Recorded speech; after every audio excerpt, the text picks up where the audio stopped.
Hello everyone, আজকে আমি চলে এসেছি আবার একটা নতুন ভিডিওর সাথে তোমাদের সামনে। তো আজকে আমি বানাতে চলেছি শুক্তো। তো চলো শুক্তো রেসিপিটা আমি তোমাদের সঙ্গে শেয়ার করে দিই। দেখো, এখানে আমি নিয়েছি উচ্ছে, আলু, বেগুন, বিনস, পেঁপে, কাঁচকলা, ডাঁটা আর রাঙা আলু। নিরামিষের দিনে শুক্তো কিন্তু আমরা অনেকেই পছন্দ করি। এছাড়াও যে কোনো অনুষ্ঠান বাড়িতে শুক্তো হলে মন্দ হয় না। আর এই শুক্তোর রেসিপি শেখা আমার মায়ের থেকে। শুক্তো করব বলে সব রকম সবজি কেটে ধুয়ে আমি একটা থালার মধ্যে রেডি করে রেখেছি।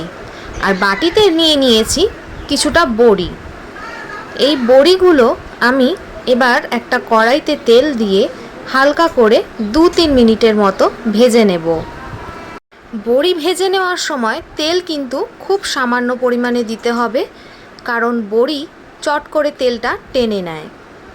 তাই আমি অল্প করে তেল দিয়ে বড়িটা ভেজে নেব। রেসিপিটি যদি তোমাদের ভালো লাগে তাহলে কিন্তু অবশ্যই লাইক, কমেন্ট, শেয়ার করতে একদমই ভুলো না। আর যারা আমার চ্যানেলের নতুন ভিউয়ার্স আছো তারা অবশ্যই চ্যানেলটি সাবস্ক্রাইব করে আমার পাশে থেকো। তো দেখো, বড়িটা হালকা করে ভাজা হয়ে গেছে।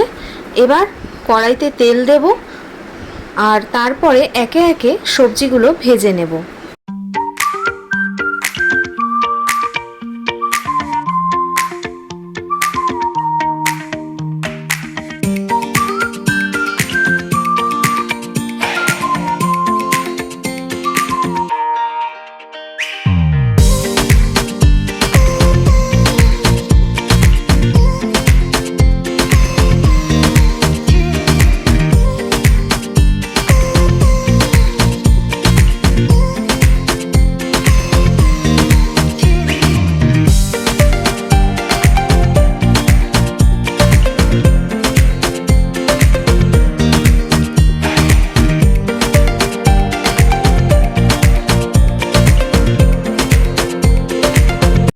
কড়াইতে দিয়ে দিলাম তেল, আর তেল গরম হয়ে যাওয়ার পরে দিয়ে দিলাম রাঁধুনি ফোড়নে। এরপর একে একে আলুগুলো আমি কড়াইতে ছেড়ে দেব। আর এবার আমি আলুটা একটু হালকা করে ভেজে নেব। আলু ভাজা হয়ে গেলে এবার দিয়ে দেব উচ্ছে। উচ্ছেটাও আমি একটু হালকা করে ভাজবো, কারণ শুক্তো সবজি কিন্তু বেশি ভাজা যায় না। বেশি ভাজলে শুক্তো টেস্ট লাগে না।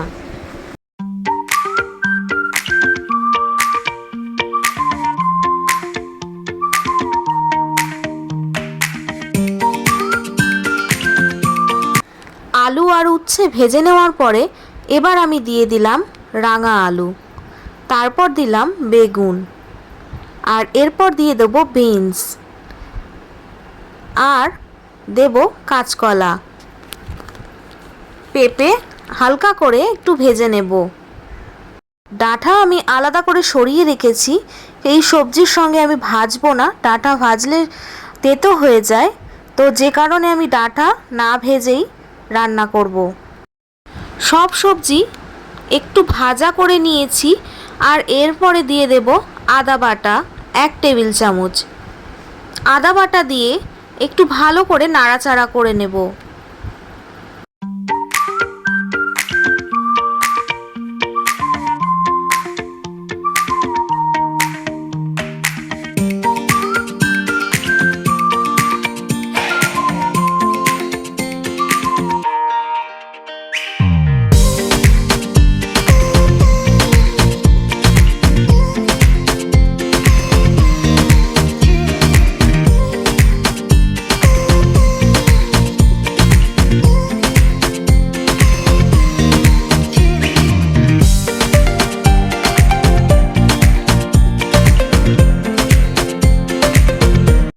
এবার আমি ডাঁটাটা ঢেলে দিলাম, আর এরপরে জল দিয়ে দেব। আর জলটা এমনভাবে দিতে হবে যেন সবজিগুলো জলের মধ্যে ডুবে থাকে।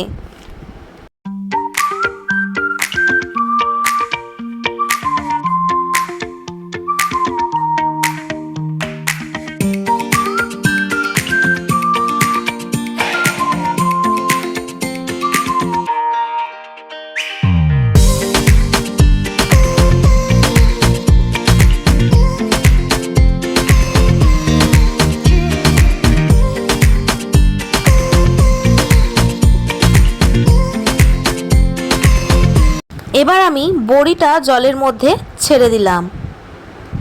রাঁধুনি আর তেজপাতা যেহেতু একসঙ্গে আমি ফোড়নে দিইনি, তো এবার আমি দুটো তেজপাতা এর সঙ্গে অ্যাড করে দেব, কারণ তেজপাতাটা আলাদা যদি দেওয়া হয় তার ফ্লেভার কিন্তু খুব সুন্দর আসে। আর এবার আমি তেজপাতাটা দেওয়ার পরে একটা ঢাকা দিয়ে দেব। ঢাকনাটা চাপা দেওয়ার আগে আমি একটু লবণ অ্যাড করেছি। আর এবার একটা বাটিতে আমি একটু দুধ নিয়ে নেব পরিমাণ মতো। শুক্তোর মধ্যে দুধ অ্যাড করার সময় আমরা অনেকেই দেখতে পাই যে দুধটা কেটে গেছে, তো যে কারণে আমি এখানে ময়দা অ্যাড করে নিচ্ছি। এতে দুধটা কিন্তু একদমই কেটে যাবে না।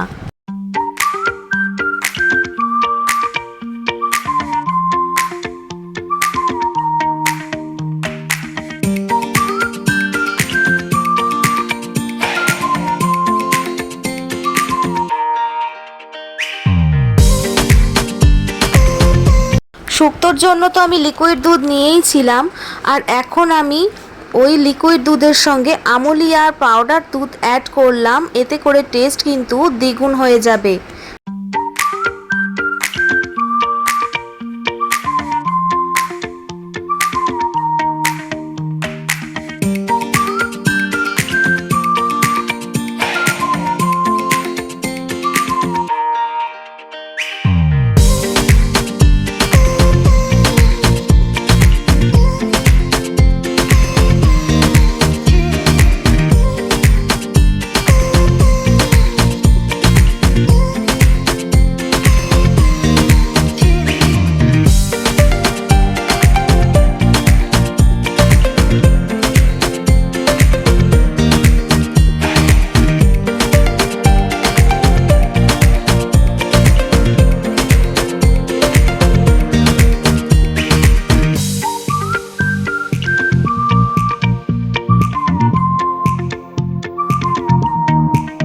শুক্তোর জন্য দুধটা রেডি করে নেওয়ার পরে আমি এবার কড়াইয়ের ঢাকনাটা খুলে দেখে নিচ্ছি যে শুক্তোর সবজিগুলো সিদ্ধ হয়েছে কিনা।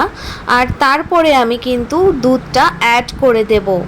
আর নুন মিষ্টি কিন্তু চেক করে নিতে হবে।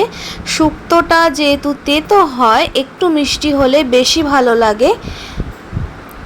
শুক্তোর নুন মিষ্টি চেক করে নেওয়ার পরে এবার আমি সানরাইজের মাস্টার্ড পাউডার একটু জলের মধ্যে গুলে নেব।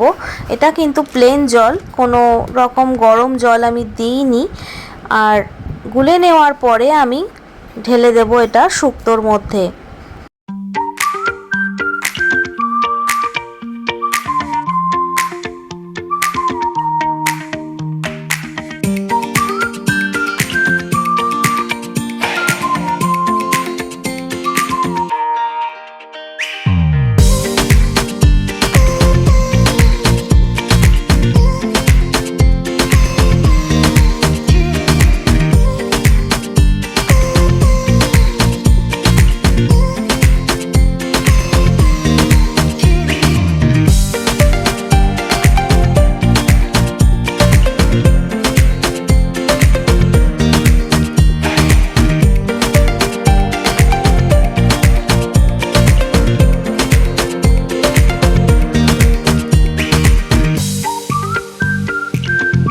এবার আমি সামান্য পরিমাণে একটু লঙ্কার গুঁড়ো অ্যাড করলাম। নুন ঝাল মিষ্টি দিলে কিন্তু যে কোনো জিনিসের টেস্ট কিন্তু দ্বিগুণ হয়ে ওঠে। শুক্তোর মধ্যে লবণ আর চিনির পরিমাণটা একটু কম ছিল, যে কারণে আবার আমি একটু দিলাম। আর শুক্তোর দেখো পুরো কালার কিন্তু খুব সুন্দর এসেছে, খুব সুন্দর একটা স্মেল বেরিয়েছে। তোমাদের তো টেস্ট করাতে পারলাম না, আমি নিজেই টেস্ট করলাম। এবার আমি এই শুক্তোর মধ্যে অ্যাড করব পরিমাণ মতো ঘি, যেটা কিন্তু শুক্তোর স্মেলটা দ্বিগুণ করে তুলবে আর স্বাদ হবে দুর্দান্ত। গরম ভাত আর শুক্তো একদম জমে যাবে ব্যাপারটা। ভিডিওটা আমি এখানেই শেষ করছি।